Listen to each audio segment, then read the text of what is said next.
Scheming and plotting per usual, Dorothy had attempted to drive a wedge in Kevin's marriage to Lily, so that he would have to hand over his riches and ensure Dorothy's lifelong comfort. Reeling from his difficulties at home, Kevin learned that he'd been beckoned by Wayne Ford and Harley Shepard, who supposedly just missed his company, but who surely have a new assignment for him. Kevin looked at the buildings around him and casually mentioned one of the landmarks that he saw, as Dalton confirmed his location before they both hung up. 2 hours later, the two of them arrived at the Healing Art School. By now it was already pretty late, and if Harley Shepard and Wayne Ford were ordinary old men, they might have already been fast asleep by this time of the night. Fortunately, with their power base, even if they didn't eat or drink for 3 days and 3 nights, it wouldn't be a problem. Similarly, staying up at this hour was no issue for them. "Why did you call us here in the middle of the night?" Kevin took the initiative to ask as he casually sat down on the sofa and picked up some fruit from the coffee table in front of him to munch on. Dorothy's attacks on him at home had prevented him from having a romantic dinner with Lily, and now he was quite hungry. Wayne Ford narrowed his eyes for a moment but had no time to argue with him and got straight to the point. "There's a simple matter that I need you to take care of." "What simple matter?" Kevin replied, raising an eyebrow. He had a bad feeling in his heart based on the bizarre smile on Harley Shepard's face. Believing that this discussion didn't concern him, Dalton sat quietly off to the side while drinking some tea. "An ancient tomb was recently discovered somewhere within the Rocky Mountains, and this has attracted the attention and interest of several other parties. As such, I want you and Dalton to go there and bring 2 objects back," Wayne Ford instructed calmly. "How is that a simple matter?" Dalton said right away as he spat out the tea in his mouth. At this moment, Kevin's expression also changed drastically. "What did you just say? Where are we going?" he demanded. Kevin couldn't let on that he knew the ancient tomb all too well. "You heard me. We want you and Dalton to go to the ancient tomb in the Rocky Mountains in Colorado. Now that all of the major powers have already made moves to get there first, the Healing Art School naturally can't afford to fall behind." Wayne seemed to have expected Kevin's reaction and continued to speak in a flat tone. "I'm not going. Even if I'm beaten to death, you can't force me to." Kevin shook his head and waved his hands unwillingly with all his strength. "Do you think that going into the ancient tomb is a joke? If you're not careful, you could easily lose your life in there within the first 10 seconds. I don't owe you anything, so why should I listen to you?" He was well aware of how fraught with danger the ancient tomb was. Unbeknownst to Wayne Ford and Harley Shepard, he, Dalton, and Shannon Tate had just gone to the tomb in Mount Evans and almost died. Aside from that, there were several other major powers who were going there for the same reason this time around. If they started a fight with any of them, they would surely be able to blast him and Dalton to pieces. "You're still a student of the Healing Art School, so it is only right for you to obey the dean's orders." Despite his response, Wayne didn't show any dissatisfaction as he calmly poured himself a cup of tea. "There is news that one of the 7 divine weapons is inside the ancient tomb. As for exactly what it is, we're not sure yet." Wayne Ford took a sip of tea before he continued. "However, if you think that there's nothing in it for you, then fear not, as we won't let your trip be in vain. If you manage to bring back the heavenly floral grass, that is yours to keep. Moreover, we've already sent some of our men there, so you can rest assured that we won't let you fight alone." "Dean Ford, why do I feel like you're just saying that to trick me into going? I don't care about divine weapons, but I have to ask, is it really true that the heavenly floral grass can be found inside the ancient tomb?"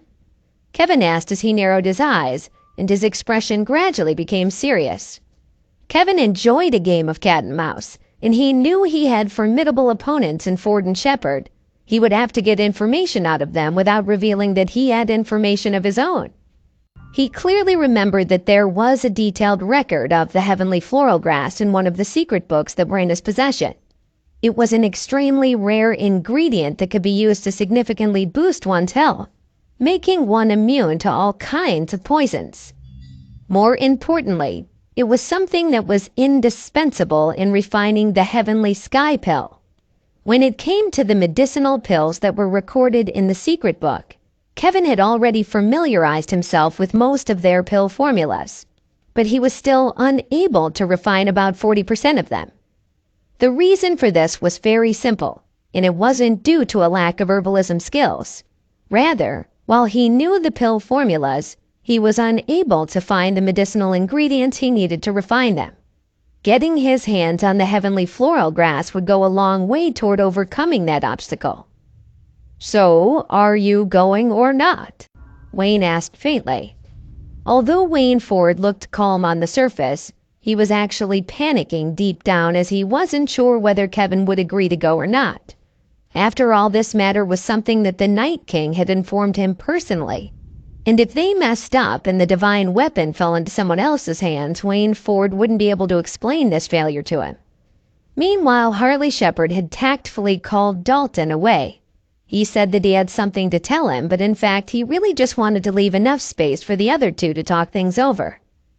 At that moment, the huge office suddenly became very quiet.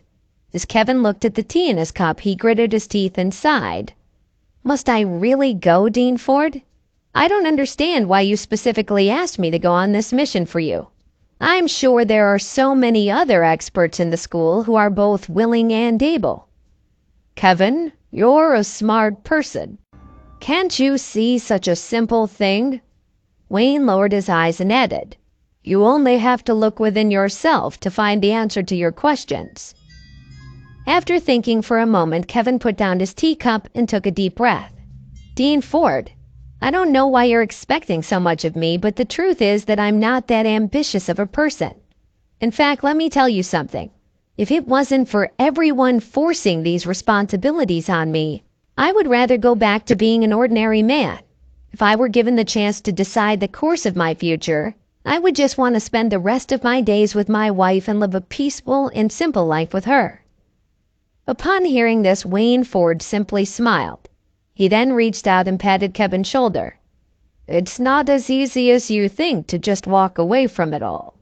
Now that you've embarked on this path, it'll be extremely difficult for you to escape the call of justice once your moral compass kicks in."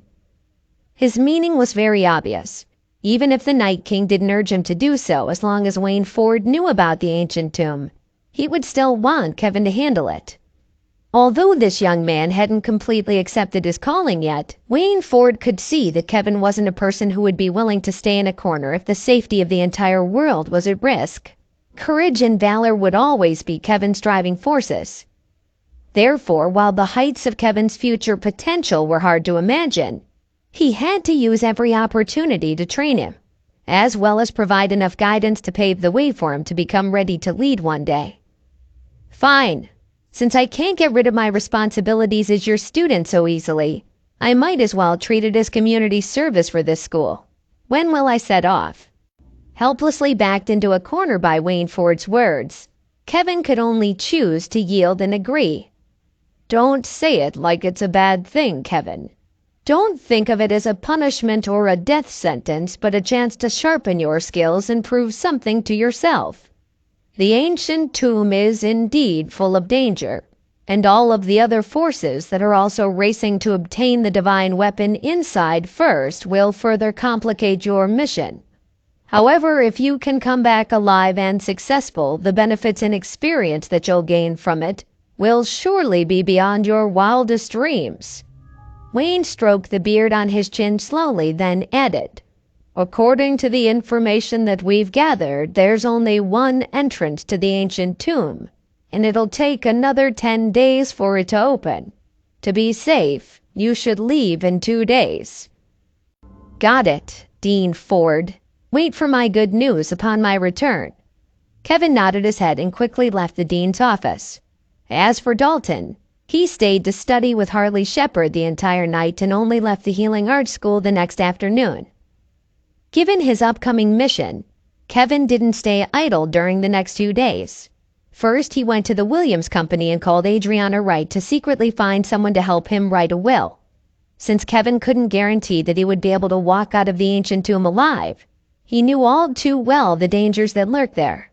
He wanted to ensure that Lily would be taken care of in the event of his untimely death. After that, Kevin went to Corwin Tower and asked Troy Evans, Jordan Black, Justin Black, and Violet Sweeney to come along with him. With 4 other level 5 warriors in addition to him and Dalton, they could be considered a powerful lineup against the other major powers. Without alerting anyone else, Kevin and the others then left Chicago. They were about a 15-hour drive away from reaching the ancient tomb. Kevin knew those 15 hours would be the calmest and safest he'd face for many, many days.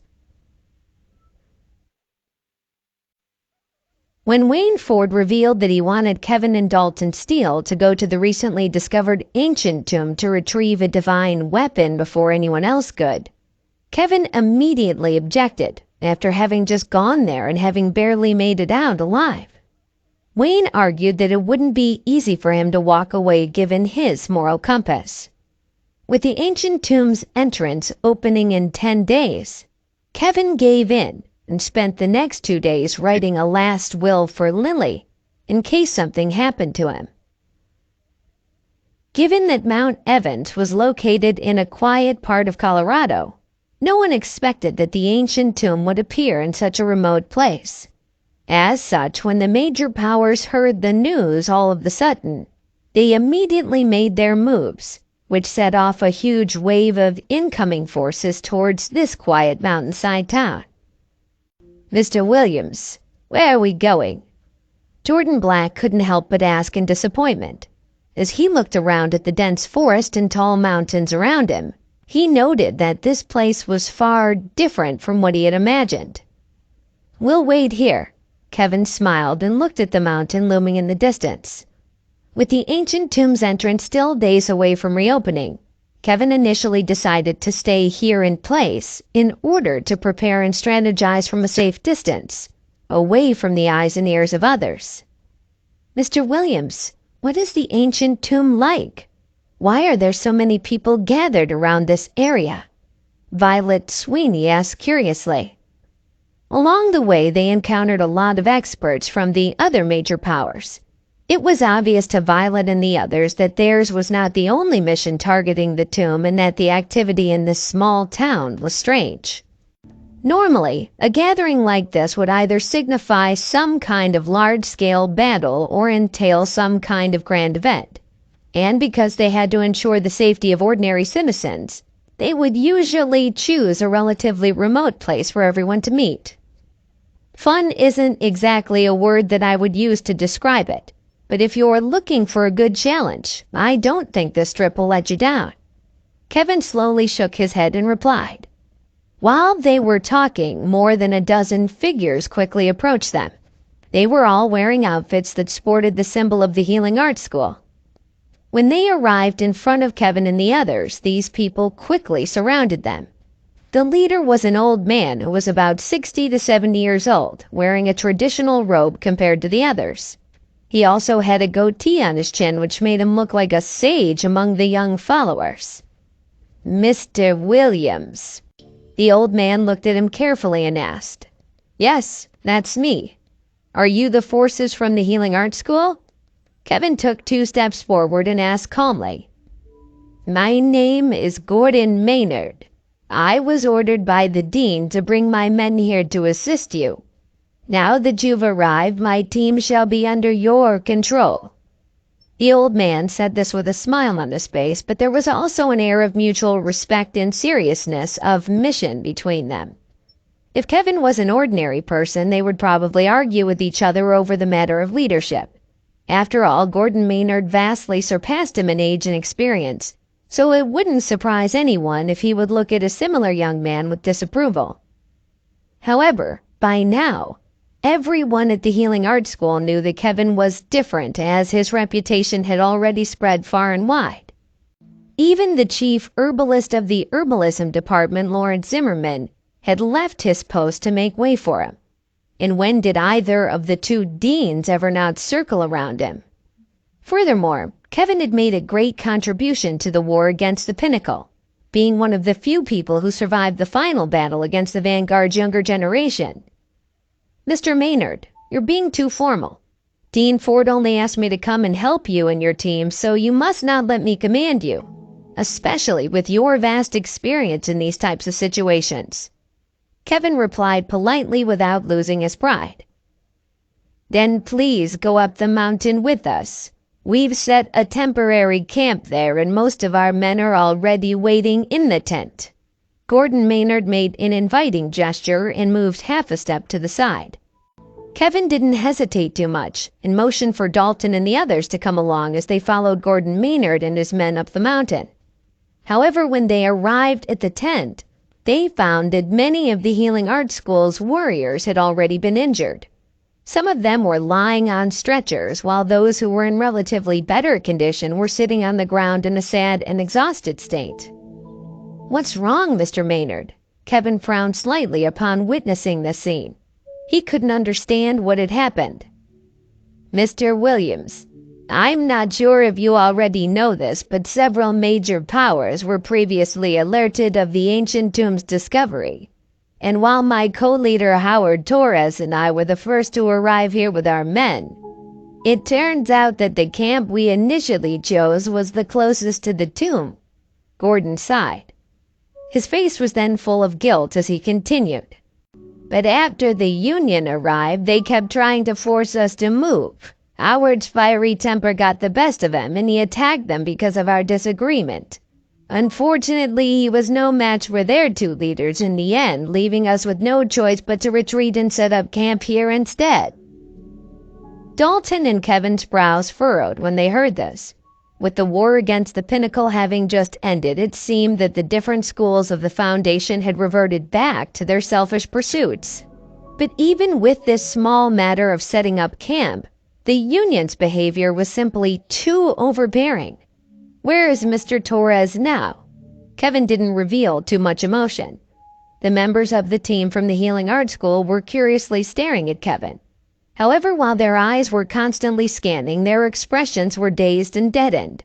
Their energies had been sapped by the ancient tomb and its powers even before they entered it.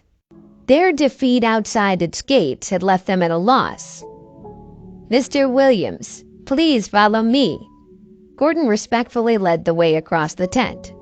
At the very end of it, an old man was lying on a temporary bed. His face was pale and there was still some blood at the corner of his mouth. His arm was wrapped in several layers of gauze and he seemed to be in a coma. Kevin first checked Howard Torres's pulse and ran through his spiritual energy across the old man's body to further examine his condition. He then shook his head and remarked, "Those two women are quite fierce." "Kevin, it's not like you don't know it's because of that domineering and ruthless woman, Renee Silver. She always acts so high and mighty, pretending to be the righteous one among everyone. Since she has run into us again, we can't let her go so easily." Dalton gritted his teeth and his eyes looked as if they were about to spurt out flames of anger as he spoke. The two of them had suffered a lot because of their previous fights against Renee Silver and the Union. At first, it seemed that they were almost forced into a corner by her when they weren't strong enough to fight back. Due to the animosity between Kevin and Renee, it even got to the point where she almost slaughtered the entire Steele family. As such, when both of their power bases advanced, Kevin and Dalton initially wanted to confront her and get their revenge. But they always found themselves busy with something else, and this dragged the matter on. Kevin momentarily brushed off Dalton's words. He first took out a pill from his pocket and fed it to Howard Torres. This should help him get better soon. Kevin then turned around and asked in a flat tone, "Mr. Maynard, do you know where the Union's camp is located?" "Mr. Williams, why are you asking me this?" Gordon suddenly had an ominous feeling. "You're not going to rush over there to attack them, are you? With a more important mission ahead of us, I absolutely cannot allow you to risk your life in vain against them.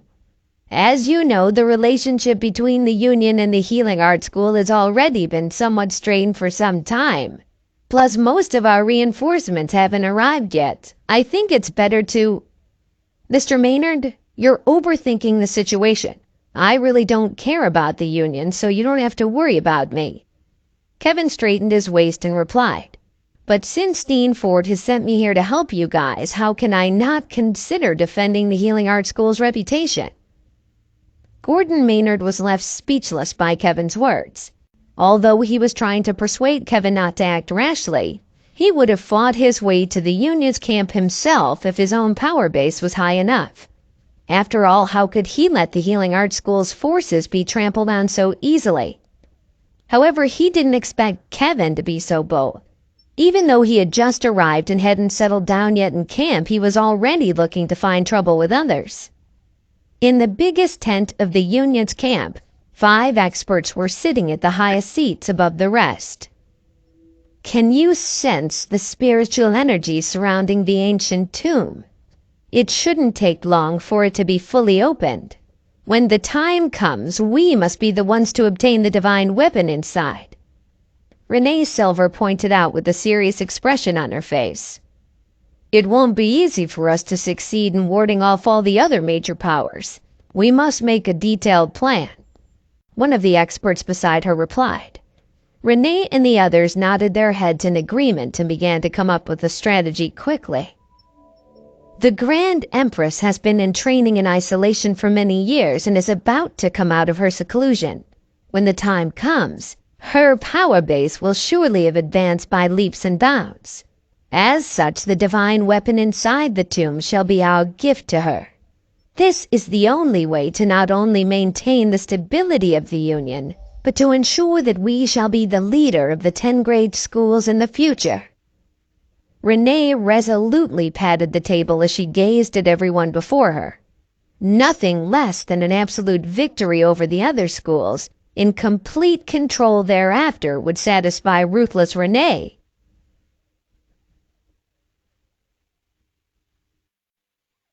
Shortly after meeting Gordon Maynard, the leader of the Healing Arts School's team, Kevin and the others followed him to the team's camp, where they were surprised to find that most of the school's warriors had been injured in a surprise attack by the Union team. At the same time, Renee Silver had just stressed to her fellow Union leaders the importance of obtaining the divine weapon hidden inside the ancient tomb. This would serve as their gift to the Grand Empress, who she believed was about to come out of seclusion to reign supreme as the leader of the 10 grade schools. Hearing her words, the eyes of the other Union warriors in the tent burned with a scorching light. The Grand Empress of the Union had kept herself mostly in isolation for many years as she focused relentlessly on developing her power base. If she was about to come out of seclusion soon, it would only prove one thing: that she had finally reached her goal and broken through to become a level 7 expert. Now that she had set a precedent, the rest of the Union would surely continue to follow her path. Over time, perhaps the organization would have a second, third, or even an endless stream of level 7 experts. By then, who else among the major powers would be able to match the Grand Empress's supremacy and the Union's collective strength? Suddenly, a loud noise came from outside the tent, causing the Union's leaders to instinctively furrow their brows. "What's going on? Didn't we tell the others to stay in their tents?" Vivian Myers asked as displeasure spread across her face.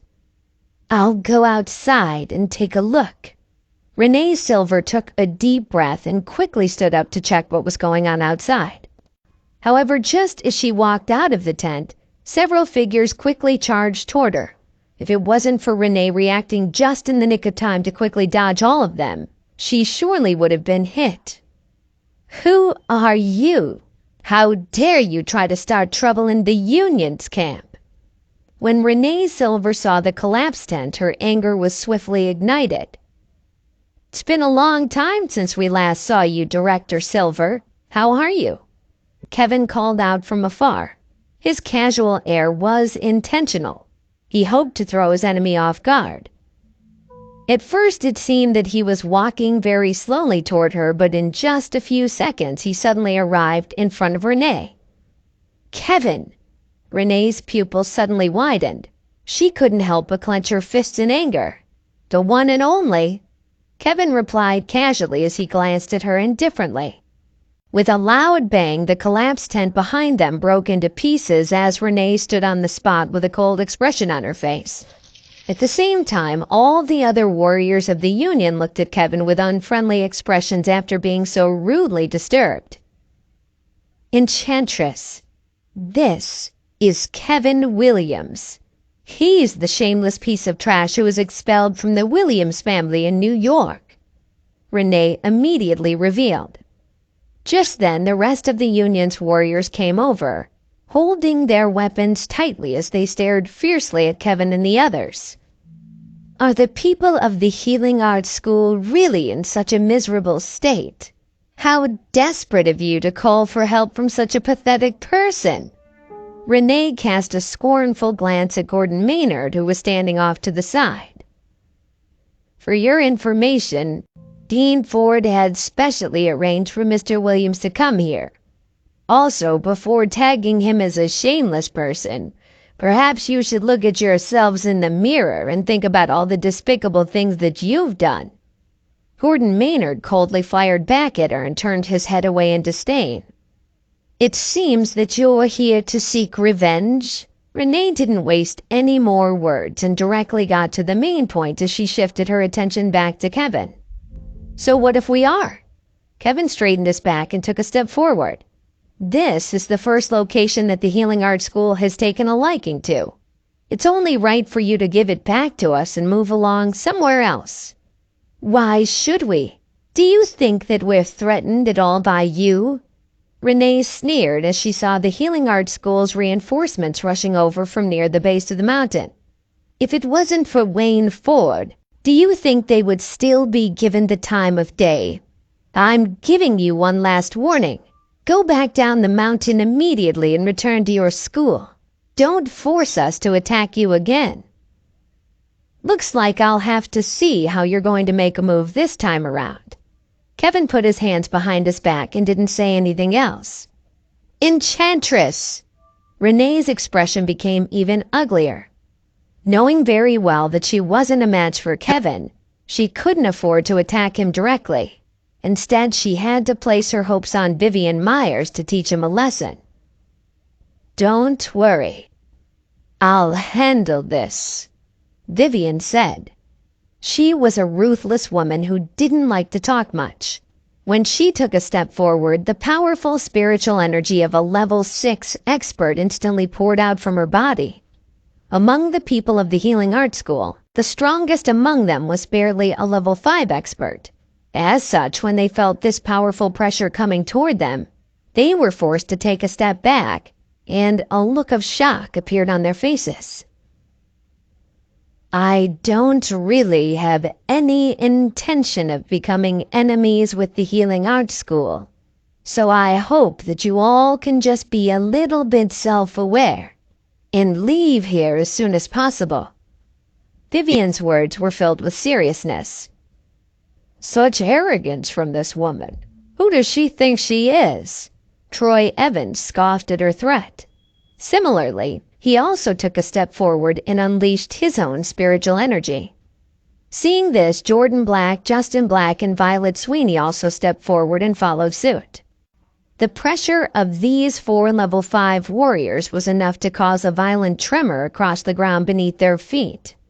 And under the influence of their combined power base, the surrounding air also seemed to be letting out piercing wails. How is this possible? Vivian's eyes widened in disbelief.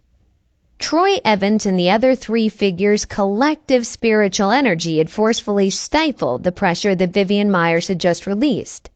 If it wasn't for the fact that the experts of the Union were supporting her with their own spiritual energy to help relieve some of the burdens, she would have been severely injured by this mighty force alone.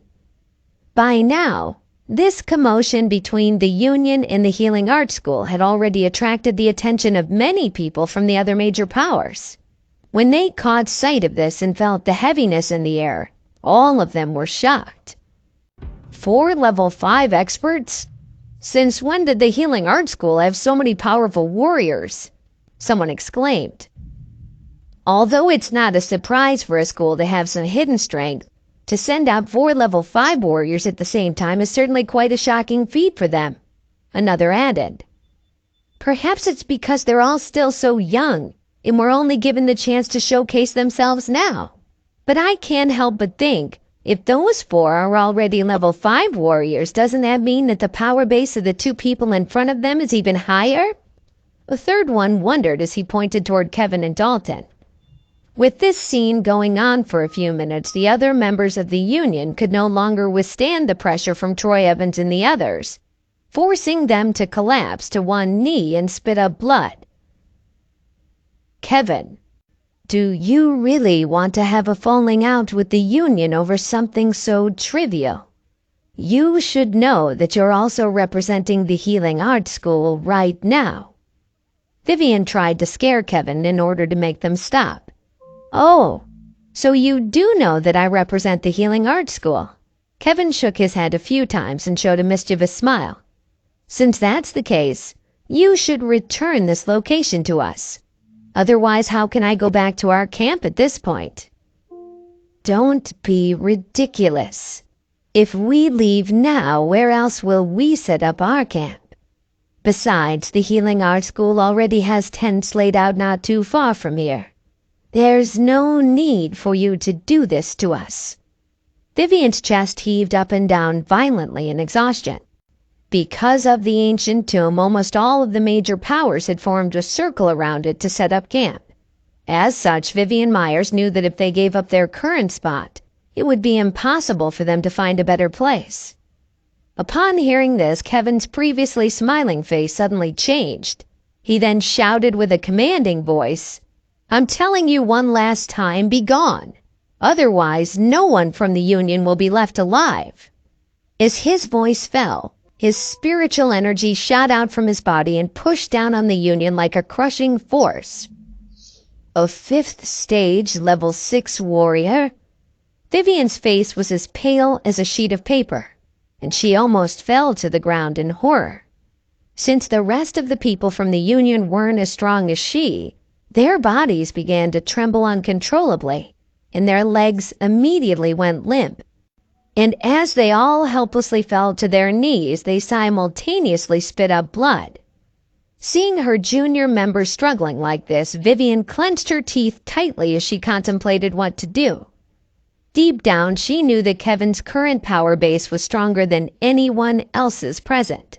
But even if Vivian was powerful enough to withstand this herself, she still had to think about how to protect the rest of the Union from this fierce enemy. When Kevin asked Renee Silver to return the campsite location to the Healing Arts School, she called for Vivian Myers, who then used her spiritual energy to send a powerful burst of pressure towards the Healing Arts School's warriors. Troy Evans and the former Vanguard experts unleashed their own spiritual energy to counter her attack, and Kevin released his own spiritual energy as a final warning. It was obvious Kevin's powers could easily destroy the Union. Although Vivian Myers didn't know how Kevin had achieved this, the strength he displayed alone was enough to suppress all the people of the Union. Moreover, he also had the help of 4 mysterious level 5 warriors. Under their combined energy, it would only take a few more minutes before all of the Union's junior members would succumb to the pressure being applied to them. Let's go. Vivian Myers begrudgingly uttered these words with great difficulty. Only then did Kevin feel satisfied with the result.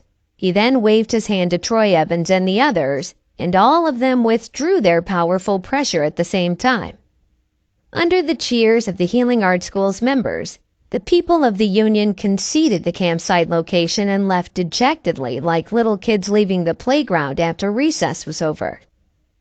With the Healing Arts School regaining their original camp spot, Gordon Maynard sneered at the Union's members as they walked out. However, the way he looked at Kevin not only showed some respect for defending their team, but also a strong sense of fear after witnessing just how powerful he was. Mr. Maynard, can you tell me about the ancient tomb now? Kevin found a place to sit down and watch the people of the Healing Arts School happily set up their tents at their original location, "Surely, Mr. Williams. Please look over there." Gordon Maynard pointed to a section on his left. "The entrance to the ancient tomb should be somewhere around there.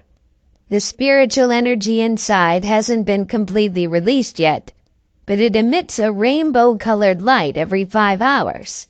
However, the light is getting fainter and fainter, indicating there's only a small window to enter once it opens. According to the information we have, we still don't know which ancient warrior's tomb it is. However, looking at the colorful spiritual energy that's being emitted, along with the heaviness of the air at the entrance of the tomb, the ancient record suggests that it should contain an ancient divine weapon called the Night Sword." Gordon gazed into the distance at the entrance of the tomb, and his eyes were burning with passion. After all, who wouldn't want their power base to increase by another level by embarking on this mission? Furthermore, who could determine how powerful the divine weapon inside was? "What did you say? The Night Sword?" Kevin's eyes widened in shock. The Night Sword is an ancient divine weapon? This was the first time that Kevin had heard exactly what he and his team were seeking for the school. "That's right, Mr. Williams. Didn't you hear me?" Gordon squinted his eyes and asked back. The moment he heard this piece of information, Kevin wanted to turn around and leave this place immediately. Was this a joke? The Night Sword had been on his back this entire time, and it was previously bought from an antique store. At that time, he had spent $800,000 to obtain it, and Kevin could still clearly remember that the antique appraiser was looking at him as if he was an idiot for throwing all that money away on a rusty old antique sword. Are these two old men trying to trick me? Kevin bit his lips and thought to himself, with the Night Sword already in his possession, didn't that mean that there was no divine weapon to be found inside the ancient tomb? If so, then what else was he even staying here for? "Mr. Maynard, have you heard about the heavenly floral grass?" When Kevin asked this question, he suddenly had a bad feeling. As expected, Gordon Maynard was stunned for a moment, then immediately shook his head. "No, Mr. Williams. What does that have to do with the ancient tomb?" Kevin closed his eyes and took a deep breath. He then slowly exhaled and tried to calm his nerves. "Nothing, just a random thought." Kevin tried to feign a smile as his left eye twitched ever so slightly. "Mr. Williams, when are we going to try our luck at entering the tomb?" Gordon asked respectfully. "Let's wait for a little while," Kevin casually replied. Even if he no longer had any reason to go inside, Kevin still wanted to enter the tomb today. Having already been there recently, he figured that he could still find something useful to bring back. However, Kevin had decided that he would also have a stern chat with those two old men after he returned. Why don't the 6 of us get a head start and find a different route in order to get there? Otherwise, if we start from here and bring everyone else with us, we'll definitely become live targets when the others catch us approaching. Justin Black finally shared his thoughts on the matter. "But this mountain has several sections that are long and winding. With the exact location of the ancient tomb a mystery to everyone, where should we begin? How are we sure that we won't get lost? And what if we meet other forces along the way?" Jordan Black said. He didn't dare to act rashly. "Then we will carefully search one section at a time." Kevin's eyes were almost glowing with excitement. The situation in the ancient tomb had previously exceeded his imagination. Under the nourishment of such dense spiritual energy, there were definitely countless natural herbs that could be grown in its environment. Since the herbs that he obtained from the Alliance's headquarters had almost been used up, Kevin could replenish his reserves and discover new ingredients this time around. Given this, Kevin and the others quietly slipped away from the rest of the group and quickly traversed through the dense forest. From a distance, no one could detect any trace of them, as their figures were fully hidden by all the trees that surrounded them. "Everyone, be careful. Stay alert and prepare to face the unexpected at all times." Kevin walked in the middle and looked around vigilantly for any possible threats. At the moment, the trees were too dense, making it much harder to scan the ground for plants than it had just been a few moments before. "What the hell? Kevin, look! How can there be such a giant mushroom?" Dalton Steele suddenly shouted as he pointed to the ground to his side. Even among all the thick, dense plants, the huge mushroom stood out. Everyone looked over and couldn't help but be stunned. While an ordinary mushroom wasn't considered a rare herb, the one that grew in front of them at this time was quite different. The round-shaped mushroom was the size of a car's front hood, and it was about 12 inches thick. Its entire body had a purplish-red color, and there were some blood-red spots all over it. Aside from this, the mushroom seemed to be emitting a faint glow. "My God! I've seen many special herbs that Apex Island offered to the Pinnacle, but I've never seen such a giant mushroom." Troy Evans gulped in disbelief. "I finally remember what this is." Kevin slapped his head hard. "It's called the purple snake mushroom. It's a superior herb, but the secret book never mentioned that it could grow so big." "Who cares if it's big or not? Let's take it and cut it into pieces." Jordan Black excitedly took out his sword and walked quickly toward the purple snake mushroom. "Be careful!" Troy shouted. "Wait a minute!" Kevin yelled at almost the same time in an attempt to stop Jordan. "I've learned this particular lesson the hard way. Any place where a spiritual object is found, there will surely be a deadly poison within 100 feet or so." As Kevin said this, he had already slowly pulled out his night dagger. If they were in the midst of a battle, no matter whether it was an open spear or a hidden arrow, one could always guard against it. However, poison and other things along those lines were often impossible to guard against. Kevin then thought back to the time when he and Brett Stewart were trapped in Corwin Tower with the deadly green snake poison. Aside from this, didn't the tiny insects and creatures of the ancient tomb also have this poisonous venom? "Mr. Williams, what did you just say? I don't understand what you mean by that." Jordan scratched the back of his head and asked blankly. "Bro, why are you so stupid? Mr. Williams' words were very, very clear. He said that this mushroom is a powerful herb that can cure someone from the effects of deadly poisons." Justin slapped the back of Jordan's head while he shook his own. "Really? Now I get it. In that case, I will proceed and take it for us immediately." Jordan smiled and walked over even more resolutely.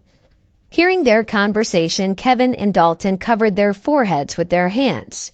Were his words that vague to cause a misunderstanding, or were these brothers just not very quick on the uptake to begin with?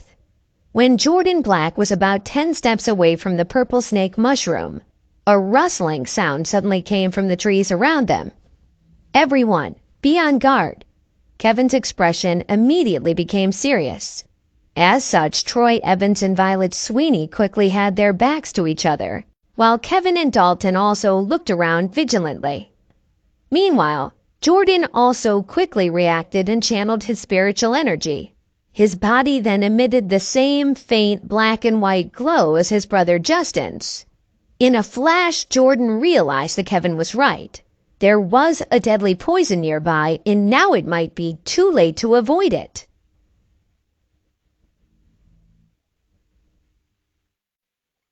Despite feeling deceived by Wayne Ford, Kevin still wanted to return to the tomb in hopes of obtaining some herbs.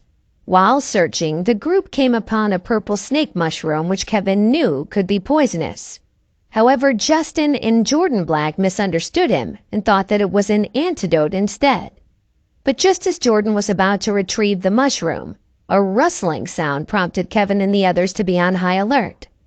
The noise around them grew louder and louder, and suddenly more than a dozen black shadows attacked them at lightning speed. "Let me handle this with my 1,000 swords technique," Justin Black shouted out loudly as he drew his sword. In a flash, he then waved his sword fervently while running in circles around the group. This created an illusion as if he was attacking with 1,000 swords that struck these shadows from all directions. As a result, almost every black shadow quickly retreated into the darkness. However, one of them, which had been attacked with fierce momentum, fell to the ground midway after being struck by Justin Black's sword. At this moment, Kevin and the others approached the black shadow and finally saw what it was clearly. It was a dark green snake that closely resembled the color and appearance of a harmless plant vine. In fact, if it hadn't moved and stayed wrapped around a tree, they would have mistaken it as an actual vine. "If I'm not mistaken, isn't that a vine snake? I can't believe that this type of snake actually exists here." Troy Evans was stunned for a moment. Then he shouted out in shock, "You know what it is?" Dalton Steele couldn't help but shudder at the sight of its dead carcass, as he wasn't used to seeing something so ugly. "What makes it so special compared to other snakes?" "Yes, as the name suggests, the vine snake is an extremely poisonous snake with a vine-like appearance. Although they don't attack much differently from your average snake, their appearance makes them highly dangerous, given that they can disguise themselves in plain sight almost perfectly. Moreover, the poison contained in their venom isn't something that experts like us can take lightly. A vine snake's bite can kill even a level 7 warrior," Troy warned with a serious expression. "No one at or below level 7 can resist it?" Kevin was also shocked. He didn't expect this creature to be so powerful. "Back on Apex Island, I remember a time when there were only 1 or 2 vine snakes in the forest.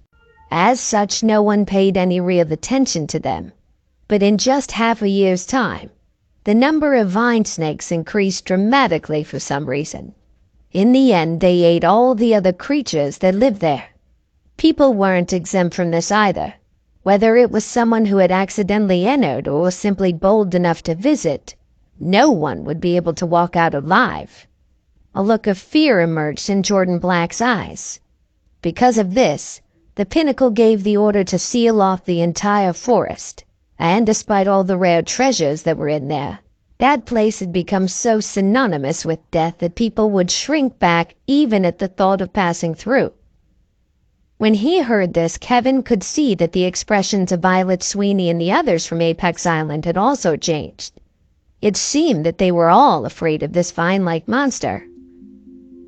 "Are you guys joking? Is this thing really that powerful? And if so, how in the world did it get here to Colorado?"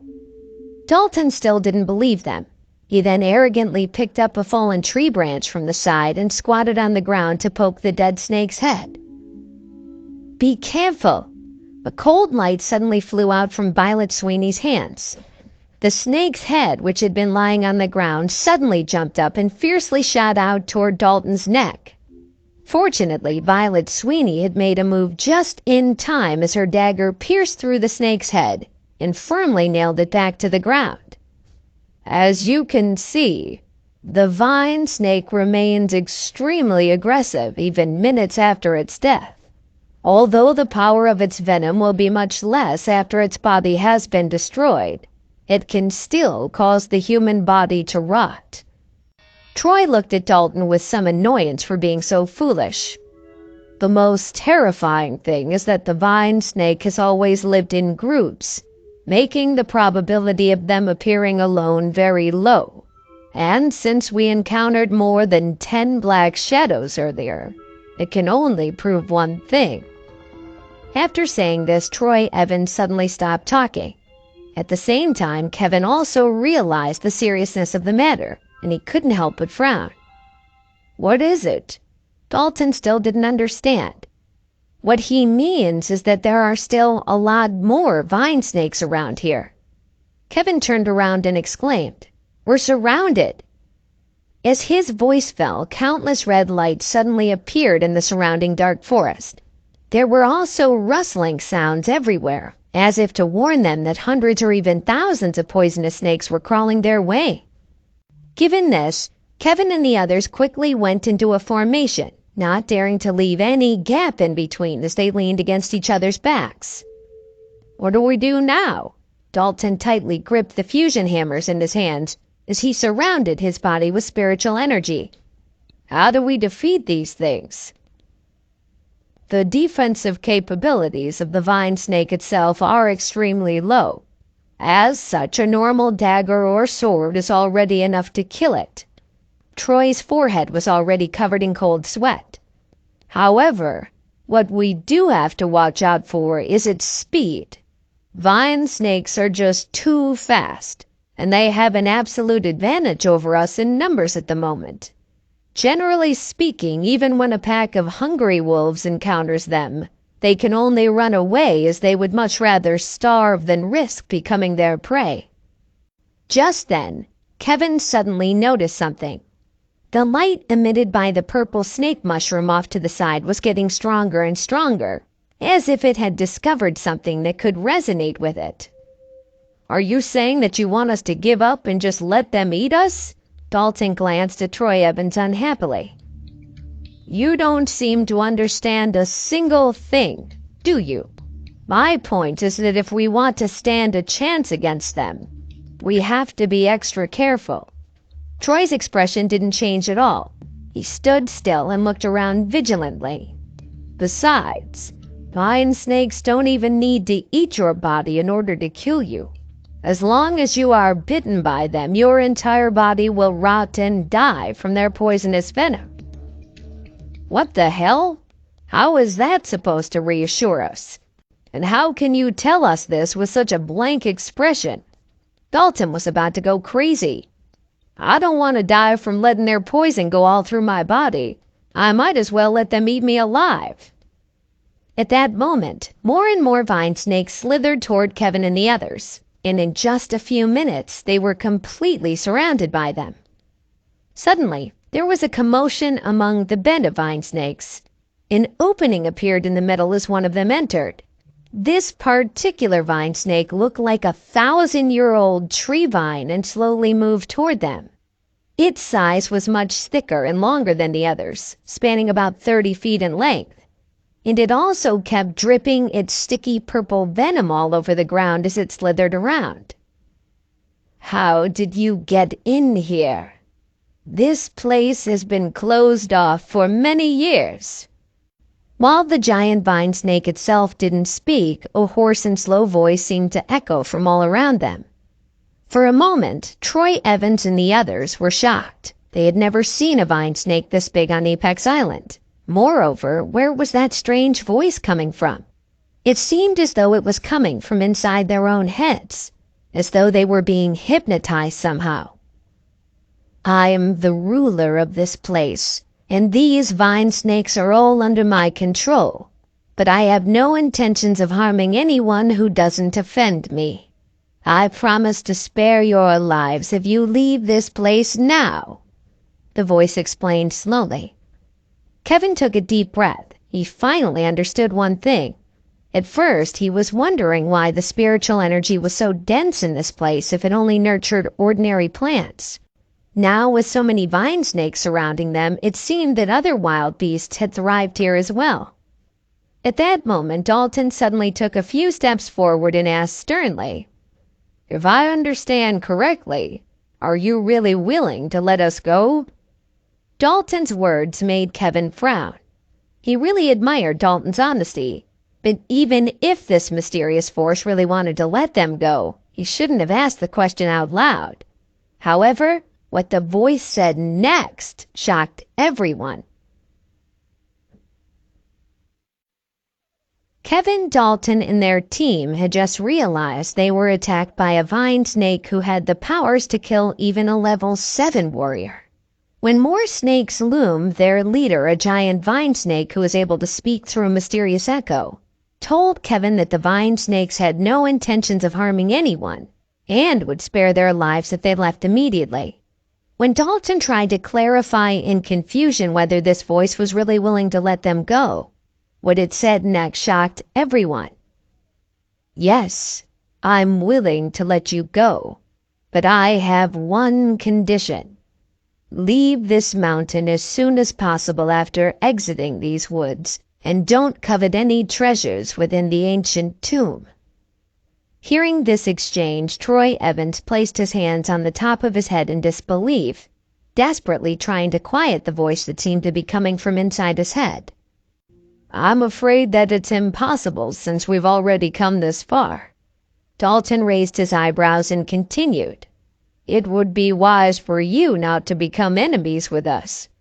Dalton then added, looking around him, unsure exactly where the voice was coming from, "I can also tell you two other things. First, even before coming to the tomb today, there were already others who had previously entered it.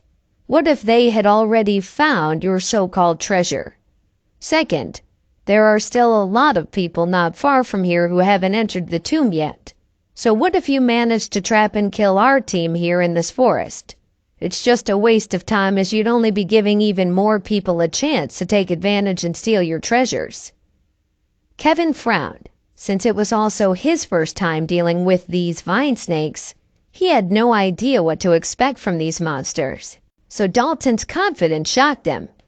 Besides, just moments ago, wasn't Dalton the one who had been the most afraid of being poisoned or eaten alive by these vine snakes? Kevin didn't often question Dalton's bravery, but in this case, he might be foolish to anger an enemy as deadly as the vine snakes. As Kevin had expected, this seemed to have infuriated the giant vine snake as it angrily hissed at them and stuck out its long tongue, causing droplets of thick liquid venom to come out of its mouth. Meanwhile, the countless vine snakes around them moved at the same time and slowly approached. Troy Evans had mentioned earlier that the toxicity of the vine snake's venom was very strong. As such, even Kevin's power base wouldn't be able to withstand a slight touch, let alone being bitten by them. "What do you think you're doing?" Dalton suddenly took out a bottle from his pocket. "Do you know what this is? This is the most precious product in the Foundation. With just this small bottle alone, I can turn hundreds of miles worth of this land into a sea of fire. And all I have to do is drop this bottle onto the ground below me. Therefore, if you plan to harm any of my brothers and sisters here with these snakes, you have to consider whether you can do so faster than I can release this poison." Hearing this, not only did the vine snakes abruptly stop, but even Kevin and Troy were stunned. They looked at each other in disbelief, unable to figure out what kind of trick Dalton was trying to pull. "If you don't believe me, why don't you command these snakes to come at us and find out?" Dalton waved the bottle in his hand. However, the blood-red eyes of the giant vine snake revealed a trace of worry. After furiously sticking out its tongue twice, the thousands of snakes that had surrounded Kevin and the others slowly retreated. It seemed that these snakes were still afraid of being burned to death. At the moment, it seemed that whatever was behind the powerful voice echoing around them couldn't figure out whether what Dalton Steele had just claimed was true or not. However, it didn't have the courage to gamble. Although the level of the vine snake's venom was intense, they didn't possess any power base. Therefore, while the number of things that could surpass the potency of a vine snake's venom could be counted on one hand, the snakes themselves were no different from any ordinary creature that wouldn't be able to survive a fire like the one Dalton had described. After visibly hesitating for a long time, the giant vine snake let out a long hiss before quickly slithering away. In less than 30 seconds, it had completely disappeared along with all the other snakes. "What an idiot! That stupid snake really believed what I said?" Dalton couldn't help but chuckle. Although he seemed to be speaking very casually on the surface the entire time, the back of his shirt was actually soaked through with sweat. "Dalton, what on earth did you threaten them with just now?" Kevin walked up quickly and took the bottle from him. He looked at it carefully. "What is this red liquid solution?" "To be honest, it's actually just some wine that I didn't get to finish the other night. I didn't want to throw it away, so I transferred the rest of the wine into this container. I didn't expect it to come in handy today as a prop." "So you were just bluffing this whole time with red wine?" Kevin's eyes widened in shock. He didn't expect anyone to be able to pull off such a clever trick, but if anyone could do it, it was Dalton. Still, it was totally different from his usual tactics. "Wasn't there any other way to drive those snakes away? Didn't Troy say that their venom is extraordinarily toxic? Therefore, I thought that instead of being passive and seeing what happened, I might as well take the initiative to threaten and scare them off instead. Although it was admittedly a huge risk, isn't there an old saying that goes, "Wealth comes from danger"? Dalton proudly boasted.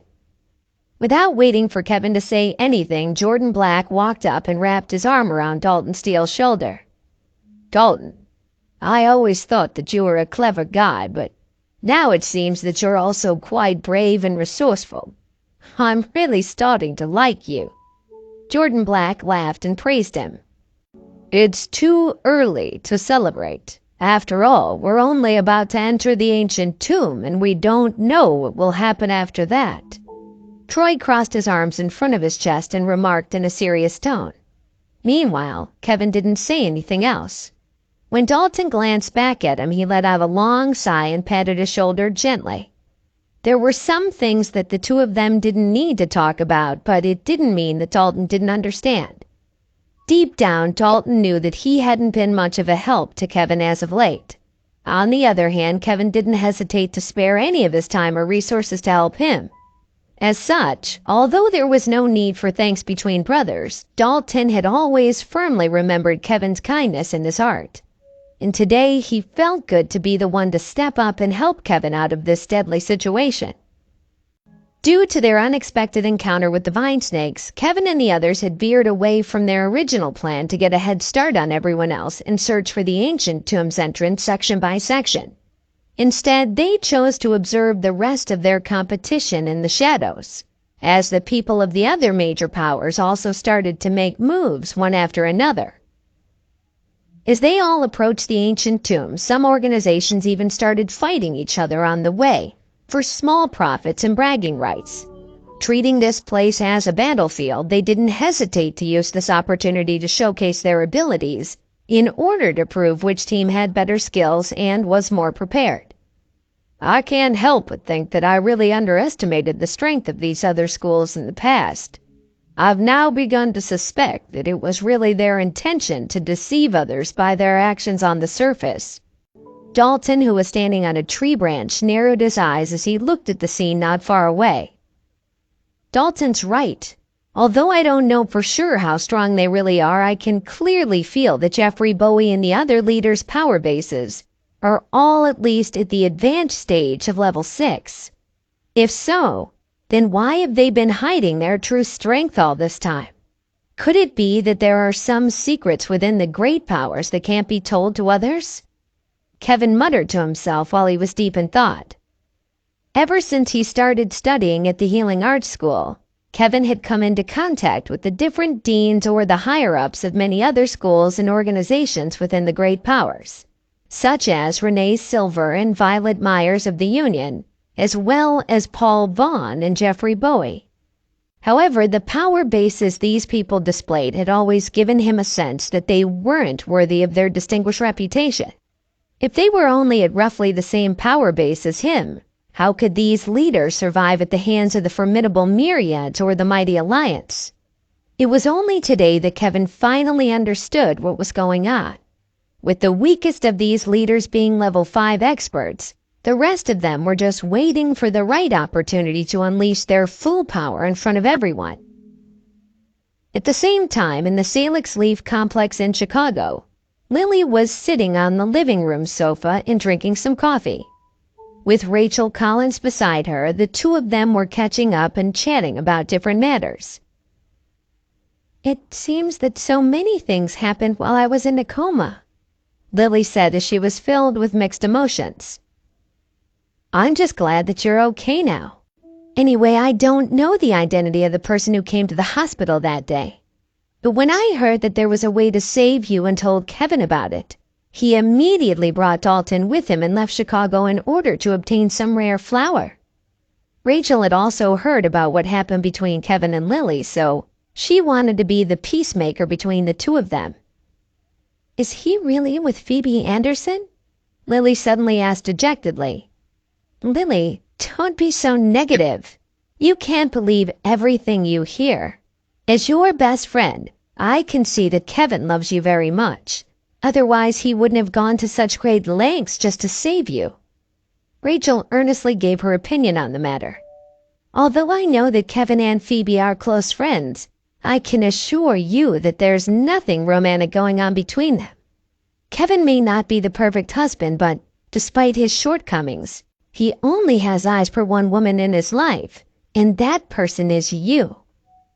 Rachel added, "Besides, let me tell you something. Kevin isn't just an ordinary man. He used to be the young heir of the Williams family in New York. One day he was thrown out of the family and he came to Chicago where he met you. Despite this, he never let his past dictate his future.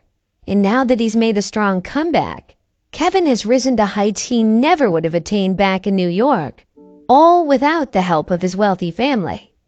He may often get quite busy these days, but don't you see that he's doing this all for you? Kevin is extremely grateful for your love and patience these past 3 years, and now he just wants to make sure that he can return the favor by giving you a comfortable life." Despite Rachel's best efforts, Lily still didn't say anything. Although she was shocked by Kevin's wealthy and powerful background, she knew that it was impossible for her to share her husband with other women. But with Kevin and her mother saying two completely different things, which of them should she believe? At the same time, neither of them noticed that Dorothy, who was hiding on the stairs, had been eavesdropping on their conversation this entire time. "So, Kevin is the rightful heir to the Williams family's empire? How is this possible? If he's not originally from Chicago, then if I go to the Williams family in New York to introduce myself as his mother-in-law, wouldn't I be in a position to get a lot of money from them?" As she thought more about this, Dorothy suddenly became excited. Even her breathing became more rapid. "Lily, you have to listen to me. Kevin is a good man, and that's very hard to come by. With his current status, he could get any woman if he wanted to, but he's chosen to stay faithful and loyal because he truly loves you." After saying that, Rachel glanced toward the upstairs. She was afraid that Dorothy would hear what she was going to say next. After making sure that Dorothy wasn't coming downstairs, she then whispered softly into Lily's ear, "Besides, if Kevin really didn't love you anymore, then how else could he tolerate Aunt Dorothy's constant insults? Also, you should know very well how the Jones family treated him with disdain for these past few years. Are you really going to let go of such a loving husband just because your mother suspects him of cheating, without even a shred of evidence?" Rachel added, "Think about it from another perspective. If you really decide to give up on Kevin, wouldn't it be benefiting Phoebe Anderson? We both know that she's madly in love with Kevin, and she would want nothing more than for you to divorce him." Common sense coming from her best friend made Lily rethink how she viewed Kevin, her marriage, and her mother's claims that Kevin was cheating on her while she lay in a hospital in a coma.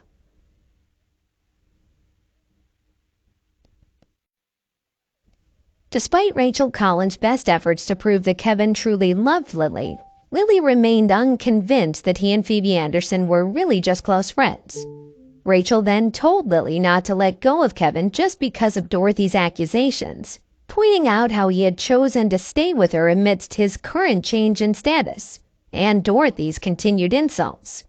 After that, she also brought up how divorcing Kevin would only benefit Phoebe, who they both knew was madly in love with him. Upon hearing this, Lily couldn't help but tighten her grip on the edges of her clothes. Despite her present doubts about his character, she really didn't want to divorce Kevin. After being married to him for more than 3 years, she still loved him just as much as the day they said their vows, if not more. When they first met, Lily was aware that Kevin's life was in dire straits. However, he had always been kind and caring toward her in spite of his shortcomings. It was because of this that she decided to take a chance and agree to marry him, even though her mother had objections to their relationship. As expected, Kevin was often bullied and ridiculed by the Jones family and other people for years due to his lowly status. But now that he had suddenly become an unreachable existence for most people, everyone who had looked down upon Kevin in the past was now at his mercy. At the same time, his new status had brought with it several enemies, and as a result, she couldn't help but feel conflicted about supporting and celebrating his newfound success. After all, it was always her dream to see Kevin rise just like this. But now that it had come true, Lily suddenly felt that things were somewhat better back when he was simply a regular person. At least Kevin had always been by her side at that time, unlike now when he was off and away on long business trips, not knowing what he was up to or who he was with. Seeing that Lily had fallen silent and was clearly bothered by many thoughts, a faint smile appeared on the corner of Rachel's mouth as she took her hands and held them.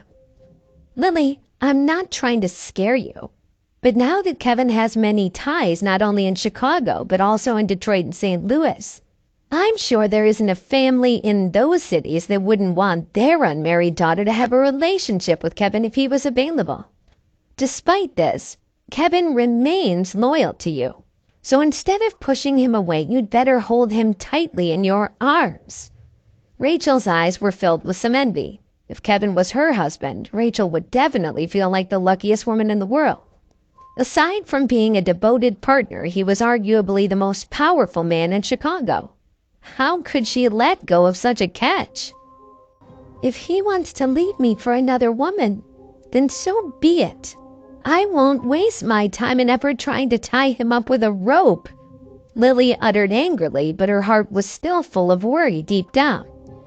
"Lily, don't let your emotions cloud your judgment. Think about how much Kevin loves you. Remember how the Jones family used to treat him before?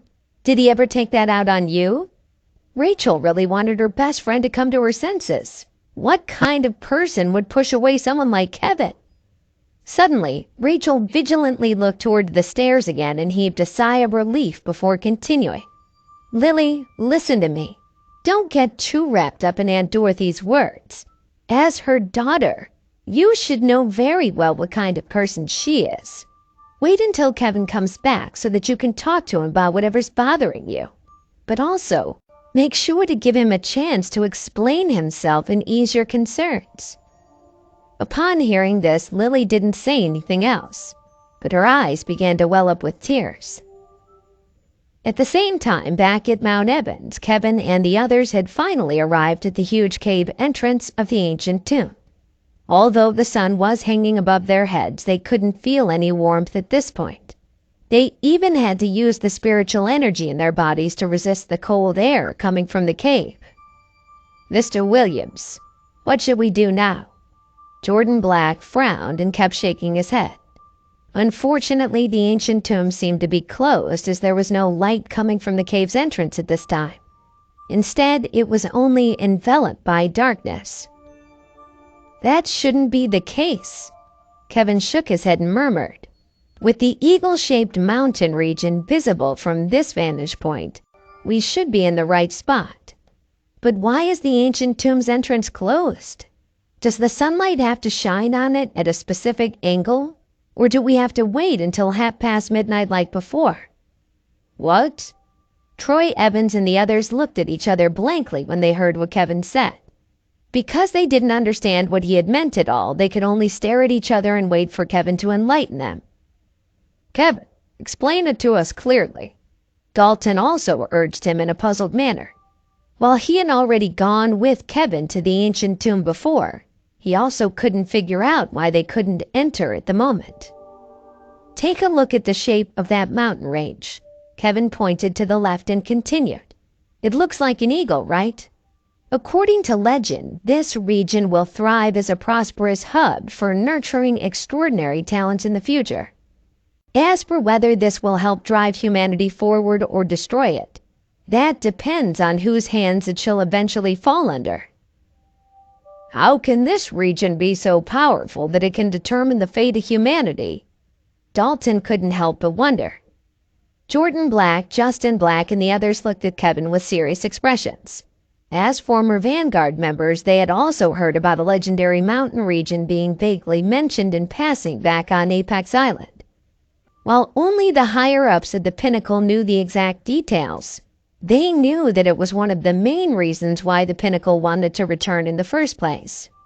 What they didn't expect was that Kevin was not only aware of this legend, but he had actually managed to track down its location. It's true that it's powerful, but our problem right now is that we can't seem to enter this tomb. Take a look at the direction that the sun is moving. Kevin turned his body sideways and looked into the distance. The others followed him and looked at him. Violet Sweeney suddenly remarked, "It's heading toward the direction we came from." "Is there a problem with that, Mr. Williams? The direction of the mountain range was naturally formed. Furthermore, there was no possibility that any human could change the direction of the mountain," Troy Evans asked with a puzzled expression on his face. "The direction of the mountain range cannot be changed, but that doesn't mean that humans can't change anything else." Kevin took a deep breath, pointed at the tomb's entrance, and said with a serious expression, "When this tomb was built around this cave, the entrance was specifically set here for a reason. As you can see, the surrounding walls of the cave block the path of the sun or the moon's light. What do you think will happen if its path is suddenly blocked?" "The tomb will remain dark and cold inside." Jordan Black was the first to react and reply, "That's right. The ancient tomb's entrance only reveals itself once it's illuminated by either the sun or the moon's light, and this happens rarely in order to protect the treasures inside. Moreover, inside the tomb, the conditions are pretty harsh. As such, whatever beasts or creatures that have been staying inside, their personalities become even more ferocious and brutal, out of hunger and seclusion. Thus, if we dare to rashly enter the cave and disturb its peace, we'll never make it out alive." Kevin let out a long breath and added, "That being said, we have to be strategic about entering the cave once it opens." Before the others could react, a series of air-piercing sounds suddenly came from nearby, and in the blink of an eye more than 10 figures arrived in front of them. The one in the lead was none other than Jake Morris. "So, you've just been hiding here after searching for the ancient tomb for so long?" Jake Morris taunted coldly as he arrogantly crossed his arms in front of his chest. "Kevin, this place shall become your burial ground today as well." Jordan Black and the others were shocked when they heard this. Where did this person come from? Did he just say that he wanted to kill Kevin? What a coincidence, Jake. I didn't expect to meet you here again after so long. How have you been? Kevin waved his hand and greeted Jake Morris. Jake Morris and the people behind him didn't know what Kevin was up to. Jake was at a loss for words with this reaction. You... I'm fine too, Jake. Kevin quickly interrupted Jake Morris. He then warmly spread his arms and quickly walked forward to give him a passionate hug. What the? Kevin, let go of me. Jake was stunned for a moment before he came back to his senses. Don't you dare take my threat lightly. No matter what happens, I intend to kill you today. Jake Morris stared at Kevin with a cold look in his eyes. Previously, he had been under the orders of his family to go to the Midwest to retrieve the Power Pills formula from Kevin. However, despite his best efforts in having made moves in both St. Louis and Chicago, he failed to obtain anything of value from Kevin.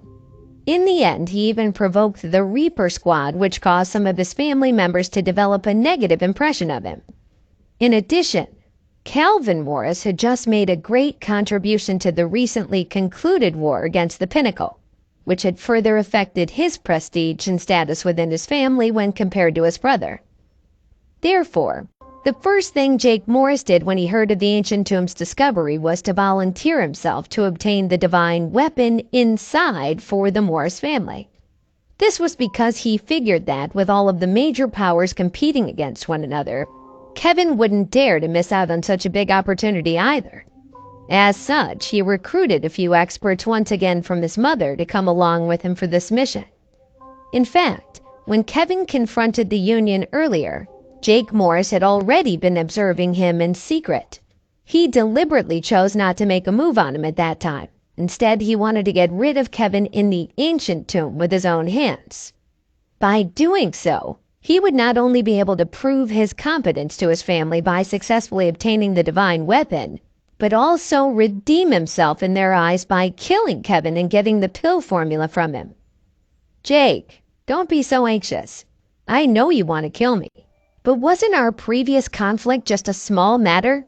Let bygones be bygones." Kevin ignored Jake Morris's attitude. He then reached out his hand and put it on Jake Morris's shoulder as if they were brothers.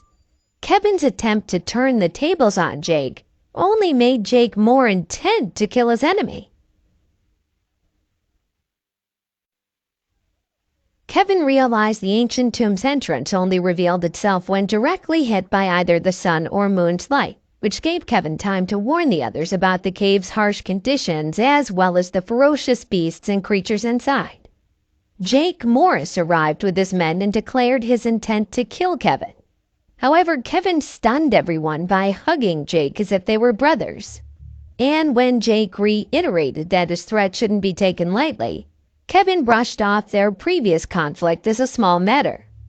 "Jake, I have something for you that's more important than killing me right now. Take a look at the cave over there. I've already observed that it seems to be filled with a rich amount of spiritual energy. As such, there must be countless treasures inside the ancient tomb," Kevin said, raising his eyebrows respectfully. He then pointed over to his right and continued, "I know that my strength alone isn't enough to survive inside.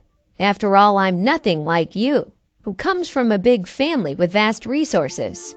The experts around you are all very powerful. Furthermore, your own power base is at the peak of excellence. That being said, I hope to go inside with you once the tomb opens. Please, take this offer into consideration, and let me live for a little while longer." In Kevin's mind, he didn't want to fight with the people of the Morris family at the moment. Instead, he figured that they could actually be of use to him. Thus, regardless of the consequences later on, he wanted to send Jake and his men first into the ancient tomb in order to act as a shield for them. Given this, Kevin had to come up with a way to convince Jake Morris to agree to his plan by giving him an offer that he couldn't refuse. And by trying to inflate Jake's ego, Kevin hoped that all his flattery would work. Otherwise, it would be a waste of his words if this only ended up with Jake disregarding Kevin's offer. "Jake, think about it carefully. With so many people from the other major powers also here on this mountain at this time, everyone except you would be returning empty-handed if you managed to obtain all the treasure inside. If that happens, won't that further prove that you're better than everyone else? Without a doubt, this will allow your reputation to rise to greater heights. And when the time comes, how will your good-for-nothing brother Calvin still be able to compete with you for the position of the future head of the Morris family? Actually, you don't know this, but ever since we parted ways last time, I haven't been able to sleep at night thinking how my eyes failed to see your greatness. How could I offend such a powerful and influential figure like you? Therefore, if you don't mind, Jake, I hope to follow you around like a little brother from now on. If you accept me as your protege, it would really be a huge honor for me to learn and be guided by someone like you. In return, I promise to be completely loyal to you." Kevin's flattering words flowed like water from a river. His face didn't even show any trace of lying when he spoke. Jordan Black and the rest of Kevin's team, as well as the people from the Morris family, were all stunned when they heard this. Not to mention Jake Morris himself. At this moment, he looked like he was about to jump for joy. And instead of being weighed down by the long trek, he suddenly felt so light, as if what he was stepping on was not mud but clouds. It was clear that Kevin's plan was starting to work, as Jake's ego was already soaring. "Do you really think so?" Jake Morris glanced at Kevin and raised an eyebrow. Right now, he felt that the sight of Kevin was much more pleasing to his eyes compared to earlier. Perhaps it wasn't such a bad thing to keep him around as a sidekick. "Are you really willing to be completely loyal to me?" Jake patted his shoulder and asked. However, Kevin quickly shook his head hard and uttered firmly, "No." "Wait, what did you just say?" The smile on Jake's face instantly froze, and a cold gaze began to resurface in the depths of his eyes. Did Kevin just make a fool out of him in front of everyone? He really wanted to kill him even more now, not knowing the response that Kevin was about to give. On second thought, I'm not sure if it's right for me to become your protege because a person like me isn't worthy of being treated that highly in your eyes. Given this, if you don't mind, I'm still willing to be under your command as just one of your followers. From now on, I'll do whatever I can to help you, Mr. Morris." Kevin knelt down before him and lowered his head. When he finished speaking, everyone's eyes stopped on Kevin. They were all stunned. "Do you really think that way?" Jake asked again to be certain that his ears weren't fooling him. Kevin even addressed him as Mr. Morris instead of by his first name. "Of course," Kevin uttered respectfully. "Mr. Morris, please accept me as your follower." Dalton Steele and his other teammates were all dumbfounded when they saw this scene. For a moment, no one knew why Kevin was acting in this manner. Although they didn't believe that Kevin was afraid of Jake Morris, what was the meaning behind his flattering speech and respectful gestures just now? However, none of them dared to question what Kevin had in mind, so all they could do was to wait and see. "All right, you seem to be highly aware of my abilities and sincere enough with your words, but there's no need to be so formal with me. Because I'm a good man, I'll reluctantly accept you as my follower and just treat it as my good deed for the day." Jake acted like a big brother and patted Kevin on the shoulder. He then added, "When we leave this mountain, give me all the pill formulas that you have." "Yes, of course, sir." Kevin quickly nodded his head a few times, looking like a lackey. "You mentioned there are treasures in the ancient tomb. Do you know what's inside?" Although Jake Morris had drifted away from his original plan to get revenge against Kevin, he still didn't forget his other objective for going on this mission. "To tell you the truth, aside from the divine weapon that's been reported, I'm not particularly sure what other treasures are inside. I just feel that the spiritual energy in the ancient tomb is very dense. If you don't believe me, take a closer look. The temperature in the cave seems different from its surroundings." Kevin wasn't lying. Despite having been there before, he really didn't know what was going on in the cave. Hearing this, Jake Morris and the group of experts behind him walked over to the ancient tomb. Upon doing so, all of them frowned at the same time as they sensed that the cave was indeed filled with spiritual energy, and it was emitting a bone-chilling cold. It was truly not something that can be compared with the rest of the mountain. Jake Morris rubbed his chin and kept thinking. He wasn't a fool to think that he and his men could simply enter the ancient tomb and expect to come out unscathed. On the contrary, obtaining the treasures inside was easier said than done. "Kevin, when the ancient tomb opened, why don't you bring your men inside first?" Jake hesitated for a long time, but he still didn't have the courage to take the risk of leading everyone. "Jake, what did you just say? Do you want me to take the lead instead of you?" Kevin faked a look of surprise and uncertainty as he pretended to be scared. "I can't do it. Jake, your power base is unparalleled. Compared to you, I would be way out of my league. With my strength, I definitely wouldn't make it out alive. Besides, I have 2 old parents and a wife waiting at home. If anything happens to me, what will happen to them in the future?" It had to be said that Kevin's acting skills were very good. When he uttered these words, he looked as if he was about to cry. Seeing him like this, Jake's brows furrowed slightly. "Are you saying that you're not willing to listen to me? Could it be that everything you said just now was complete nonsense?" Kevin lowered his head humbly. Before he could finish his sentence, dozens of figures suddenly rushed over from the side. Their approach had stirred up a thick cloud of dust, making Kevin and the others cough. "Who the hell is it this time?" Jake waved his right hand hard to draw the dust away from his face. After the dust settled, they finally saw the people around them. Kevin immediately recognized 2 of them. They were Sebastian Young and Renee Silver. While this was certainly an odd pairing, Kevin wasn't completely surprised. After all, he had just asked the Union to return their campsite to the Healing Arts School earlier. And while he had agreed to form a team with Sebastian Young during the battle against the Vanguard, the 2 of them weren't really on the best of terms either.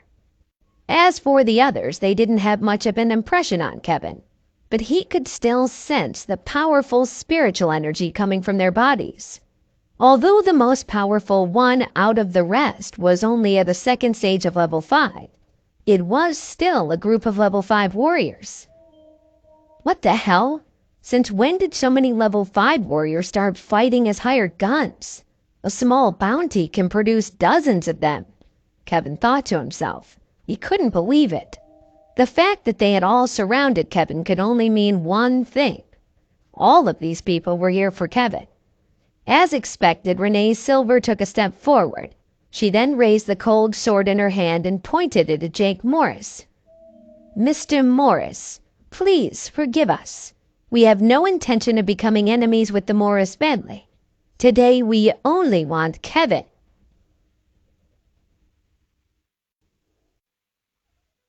Dorothy had paid Thomas Williams a visit at the Williams family's mansion in New York. Introducing herself as Kevin's mother-in-law, she asked the Williams family for some support after taking care of him all these years. When Thomas clarified whether she was asking for money, Dorothy argued that money should be given freely as a gift between their families and that familial love should outweigh any past conflicts with Kevin. Watching Dorothy shamelessly blowing her own horn at Thomas Williams, who was sitting beside her, even the household staff of the Williams family couldn't help but shake their heads subtly a few times in disbelief. "Then how much do you want?" Thomas Williams tilted his head as he asked Dorothy this direct question. He already realized that something was wrong as soon as he asked her. "Mr. Williams, I know that your family has deep pockets, but as a kind and humble mother-in-law, I don't really need that much money myself. But any small amount will do for having supported Kevin. Perhaps you can just give me a couple of $1,000,000. Dorothy told him without any hesitation. When she said this, everyone's jaws dropped. They all thought that this woman was completely insane. She couldn't be serious, right? When Kevin was expelled from the Williams family a few years ago, no one had to give him another thought. Now that he had pushed his way into heading Williams Media, and now that his in-laws were attempting to get money out of the family, Kevin had become a thorn in the family side. Just a couple $1,000,000? How on earth was that considered a small amount by Dorothy? That number alone was enough to make everyone speechless. Did she expect the Williams family to have a money printing machine on hand somewhere in this house? "A couple million is enough." Thomas squinted his eyes to try and read Dorothy's mind. Based on her personal visit and bold request, Thomas Williams was quite sure that Dorothy didn't have a clue about what had happened between Kevin and his family in the past. Otherwise, even if she borrowed some courage, she wouldn't dare to step inside the gate of the Williams family's mansion. "Yes, definitely. A couple million is more than enough. After all, I'm not a greedy person. That sum of money should allow me to be comfortable for years to come." Dorothy's face looked like she was about to give Thomas Williams a big hug as her heart was bursting with joy. Deep down, she never thought that having Kevin as a son-in-law could ever make her so happy. In fact, when she initially came to the Williams family to ask for some money, she wasn't expecting Thomas Williams to immediately agree to her request. But now that it seemed as if he was already about to hand over the money to her, she couldn't help but shake her head at how foolish these rich people were. "I wasn't asking you sincerely." Thomas's brow suddenly furrowed and his face darkened. "Mr. Williams, what do you mean?" The smile on Dorothy's face instantly froze. What do I mean?" Thomas let out a cold snort and emphatically slammed his palm on the table. He then stood up from the chair and asked coldly, "Did you just come out of the mental hospital or something? Why don't you go and find out what the Williams family is? As Kevin's mother-in-law, shouldn't you be aware of the Williams family's sheer hatred for him? If even a bastard from Kevin's small family isn't welcome here, then how dare you come to my house so easily and talk so much nonsense right to my face?" Thomas then shouted, "Will someone take her away and lock her up? Let her recall the suffering she endured here last time." Dorothy suddenly recalled something when she heard this. Not long ago, she had been captured and locked up in the backyard of the Williams family's mansion. As memories of this incident flooded back into her brain, Dorothy immediately realized why she felt that the magnificent Williams family mansion was so familiar. But the people of the Williams family didn't give her the chance to think over this any further. With a look of dread and regret written all over her face, 2 or 3 members of the Williams family quickly walked forward and grabbed her tightly. "Let me go, you guys! I don't want your money anymore, okay?" Dorothy struggled with all of her might, but how can an old woman like her be a match for these strong young men? "This is kidnapping! Do you believe that I won't call the police and have you all arrested?" "Kidnapping? You're the one who barged into our house uninvited. How dare you want to call the police on us? Take her phone and bag away." Thomas then sneered. "It just so happens that I haven't had the chance to cause trouble for that annoying nephew of mine as of late. But thanks to you, I guess that today's my lucky day to seek some revenge." The people of the Williams family didn't care about Dorothy's struggle. After they confiscated her bag, they dragged her away like a piece of garbage. "Someone, go to Chicago immediately and inform Kevin. If he still wants his mother-in-law to live, then he can come to the Williams family's mansion for a little chat." Thomas beamed with a proud smile. Although the people of the Myriads had already informed them not to find trouble with Kevin, they technically weren't the ones who took the initiative this time, as Dorothy had walked right into it herself. Furthermore, with Renee Silver just a phone call away, Thomas Williams didn't really care about what the Myriads thought of him and his family. In the dean's office of the Healing Arts School, Wayne Ford and Harley Shepard were currently in the middle of a competitive chess game. As the black and white pieces were moving all over the chessboard, they discussed other matters as well. "The Myriads have accepted the Alliance's challenge?" Wayne Ford held a white pawn between his index and middle fingers. It was supposed to be his turn to move, but it had been a while since he had moved any piece of the chessboard. "The Alliance has 100,000 men, and they've agreed to fight with the Myriads on the ancient battlefield. As such, the outcome of their conflict will be decided by life and death." Harley Shepard sighed slightly. "This news is already spread throughout the great powers.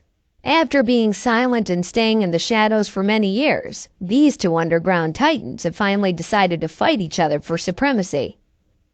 "What do the other schools think of this matter?" Wayne asked with a slight frown on his face.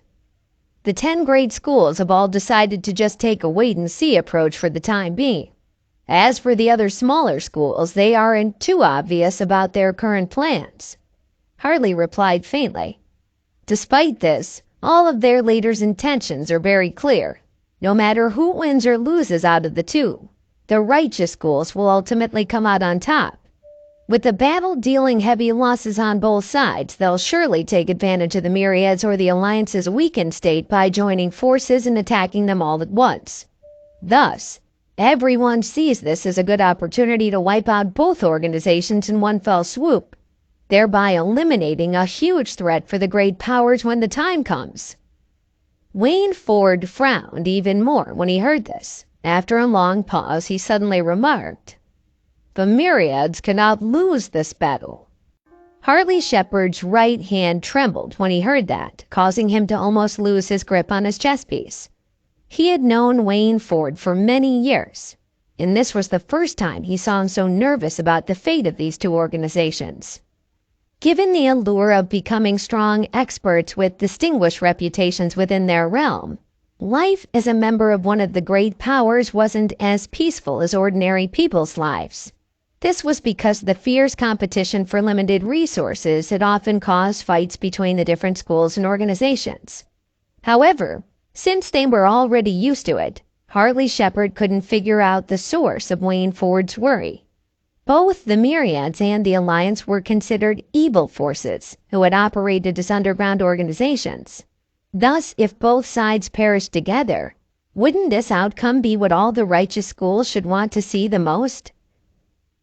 "Can't you see it clearly? Ever since Travis Adams was killed by the elite experts of the 10 great schools, Brett Stewart and the Myriads have started to show signs of retreating from their evil ways." Wayne paused for a second before continuing. "Moreover, the Alliance has joined forces with the Pinnacle. During the last war against the Vanguard's forces, The reason why the Alliance didn't launch a sneak attack on us from behind wasn't because they feared facing the government's wrath or the possibility of the Foundation handily defeating them. Rather, it was because of the fact that the Myriads were on par with the Alliance in terms of strength. And with the Myriads secretly supporting the Foundation in the fight against the Pinnacle, the Alliance didn't want to risk facing retaliation from them at the time. Frankly speaking, the Myriads can actually serve as a great weapon to help us stop the Alliance. Their support will also allow us to face the Pinnacle face to face, and we don't have to worry about being stabbed in the back. Wayne Ford slowly moved a white bishop on the chessboard. In an instant, he had completely surrounded the Black King with white chess pieces, effectively announcing the outcome of this game. If the Myriads lose this upcoming battle, we won't have anyone to keep the Alliance in check. But if the Alliance wants to defeat the Myriads, they'll definitely have to pay a heavy price. At that point, we can simply take advantage of the fact that they haven't recovered their full strength and wipe out the rest of their forces in one fell swoop, Hartley argued firmly.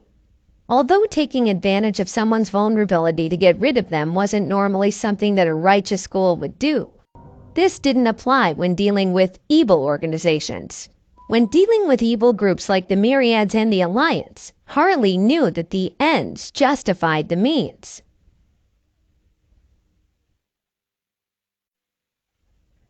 As part of his plan, Kevin used countless flattering words to convince Jake Morris to spare his life and take him in as his protege. However, when Kevin tried to talk his way out of entering the ancient tomb first, Jake began to suspect that he was just being fooled by him the entire time. Just then, dozens of figures suddenly surrounded Kevin. Recognizing two of them as Sebastian Young and Renee Silver, Kevin figured that the other level 5 warriors were here to claim a small bounty for killing him. Meanwhile, in a mansion just outside of Chicago, almost all of the higher-ups of the Myriads were currently gathered to discuss their current battle with the Alliance. If there were any signs of unnecessary movement from any of them, they would be killed in an instant. At the same time, Brett Stewart sat alone on his golden armchair with a serious expression on his face. A day ago, the people of the Alliance had suddenly attacked them, stifling their power in many cities across the country. They even publicly declared war on the Myriads against everyone within the Great Powers. Since everyone already knows what happened, let's talk about how we should deal with this matter now. Brett Stewart started off in a low voice as he gently rubbed his forehead. The crowd of higher-ups in the room immediately went into an uproar. What else is there to discuss? Why don't we just go straight for the Alliance leader and kill him? One of the enforcers yelled. Kill him? All you know how to do is try to get rid of your problems through senseless violence. Can't you tell that we're having a proper discussion on what to do right now? Envoy shook his head in disapproval. Don't be such a coward. I don't have time to bother with you all. The Supreme Commander only needs to give me an army of 5,000 men. I can definitely take down the Alliance's headquarters and bring back the Alliance leader's head, the enforcer replied. That won't do. In my opinion, we should make a long-term plan and send some delegates to negotiate a truce with the Alliance. After all, we've been coexisting harmoniously for many years, so it's the best that we make peace with them, one of the protectors said, agreeing with the envoy.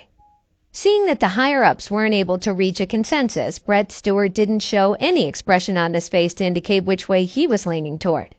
His eyes then shifted to Roger Knott, who had been silent all this time. Brett blinked a few times before asking, Mr. Knott, what do you think? Hearing this, everyone immediately quieted down and focused their gazes on Roger Knott. At that moment, Roger Knott lowered his head for a final moment of serious thought.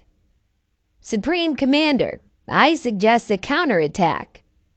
A counterattack? According to the intel that we've collected so far, the Alliance has gathered nearly 100,000 soldiers to hunt us down. Brett didn't seem to be surprised by his suggestion. We have our eyes and ears inside the Alliance, and so do they inside the Myriads. In my opinion, the Alliance sensed the danger that we have brought them, and that's why they couldn't wait to attack us. A thoughtful look appeared in Roger's eyes. "Oh, tell me, where did this crisis come from?" Brett asked with sudden interest. "Everyone knows that the Alliance hasn't changed leaders for several decades. Although their current leader has an amazing power base, he's an old man who no longer uses his own muscles as much, so I'm sure he doesn't have the energy to waste on us. By contrast, Supreme Commander, you are at the peak of your youth, and without a successor, the future state of the Alliance is unknown," Roger explained. "Furthermore, we know that the Alliance has already joined forces with the Pinnacle, and although the Vanguard's forces that they had sent were forced to retreat back to Apex Island by the Foundation's army, it doesn't mean that they won't dare to break the terms of their peace agreement and make another comeback soon. As such, we can't know for certain the true purpose of the Alliance's movements right now. What if they want to pave the way for the Pinnacle's next invasion? The only reason that the Alliance didn't make a move last time was because that they were afraid of our stance on that matter. That may be why the Alliance leader wants to defeat us first this time around." Roger analyzed the key points one by one. He then added, "Supreme Commander, you don't need to panic too much. We are one of the 3 major underground organizations along with the Alliance. That means that we have almost the same amount of resources and strength as them. Thus, if we really need to fight them head-on, it'll be a fairly even battle." As soon as he finished speaking, everyone else in the room remained silent, as if they were all carefully thinking about what Roger Nott had said. At that moment, Brett Stewart suddenly raised his chin. "So Mr. Nott advocates that we fight the Alliance. Does anyone else have a different opinion?" When everyone heard this, they began to hesitate.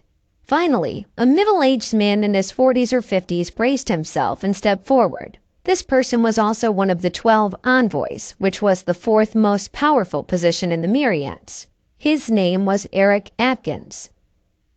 "Supreme Commander, I feel that although Mr. Nott's explanation makes sense, the best way to move forward is to avoid a battle," Eric Atkins expressed firmly. "Both the Myriads and the Alliance are considered to be great titans within the great powers. If the 2 of us were to go to war, we would surely suffer heavy losses. Wouldn't this give the 10 great schools a chance to eliminate us once and for all? You have to know that those people who claim to be leaders of righteous schools are all ambitious themselves. And because they view the Myriads as a threat, they would definitely jump at any chance to get rid of us as soon as possible." "Supreme Commander, as Mr. Nott mentioned, you are in the prime of your life. Thus, without a successor, there's still plenty of time to wait for the right time to strike against that old man from the Alliance. In the meantime, there's no need to focus on the short-term gains and losses if we could protect our long-term future without engaging in a senseless battle. Instead, why don't we just pretend to be afraid of them and lay low? I know that you care a lot about your reputation as Supreme Commander, but we have to be patient. When the day comes that the Myriads surpass the Alliance in every aspect, we'll finally be able to seek justice." After Eric finished speaking, he slowly returned to the crowd. This time, the entire room became even quieter. A few moments of silence passed before Brett Stewart looked around once again. "All right, now that I've heard both sides clearly, and if no one else has anything to say, this discussion has now come to an end. After carefully deliberating on what Mr. Nott and Mr. Atkins have said, it's time for me to make my final decision. Back when I was by Travis Adams' side, the former Supreme Commander once commented on the Alliance leader. According to him, the Alliance leader is a man with great ambition and ability. However, while he has a strong power base, the Alliance, which seems to be united on the surface, has long been fraught with internal conflicts that we can take advantage of," Brett explained slowly. "Actually, all of the previous Supreme Commanders of the Myriads have been on guard against the Alliance. Therefore, I've secretly prepared a team of elite experts that no one knows about for this very purpose." Brett then turned to Roger Nott. "Mr. Nott, help me write a reply. The Myriads will accept the Alliance's challenge. In a month's time, we shall fight them to the death." These ominous words shocked everyone. and no one in the room knew quite how to react. Meanwhile, in the Williams family's mansion in New York, Thomas Williams was looking at Dorothy, who sat beside him. Upon seeing her eager face, he didn't know how he was going to react. What was the purpose of her visit today? "I didn't come here to brag to you, Mr. Williams, but Kevin is my son-in-law. In the end, that makes us family, right? Look at how many years Kevin has lived with our family. I've treated him very well all this time. Anyway, my daughter didn't know his true identity before, but even though I do now, I can assure you that there's no need for you guys to bring Kevin back here this time. However, with the Williams family being such a powerful family here in New York, it's not too much for me to ask for some help, given the way I've been supporting him, right?" Dorothy rambled on without stopping. Her tone sounded as if she was such a good and supportive mother-in-law who had always worked hard to provide for him. "Frankly speaking, I'm assuming you were here to ask for money from the Williams family?" Thomas Williams' eyes were wide open, and he was not the least bit fooled by Dorothy's words. "Mr. Williams, don't say it as if it's a bad thing. After all, Kevin is the young heir of the Williams family, and he's also the husband of my only daughter. Ever since he entered into the Jones family, I've treated him like my own son," Dorothy said as she lowered her head humbly. She continued, "Does any amount of money really equate to all the support my family has given him? Given our respective situations, don't you think some money as a gift from your family to ours would be appropriate? Regardless, our two families should really have more interaction in the future to get to know each other better. As the saying goes, blood is thicker than water. And no matter what conflicts we may both have had with Kevin in the past, the love that's shared between our families isn't something that should be affected by all of that." As the words spilled out of Dorothy's mouth, she realized there were no lies too big for her to tell if it meant getting her hand on Kevin's family's money.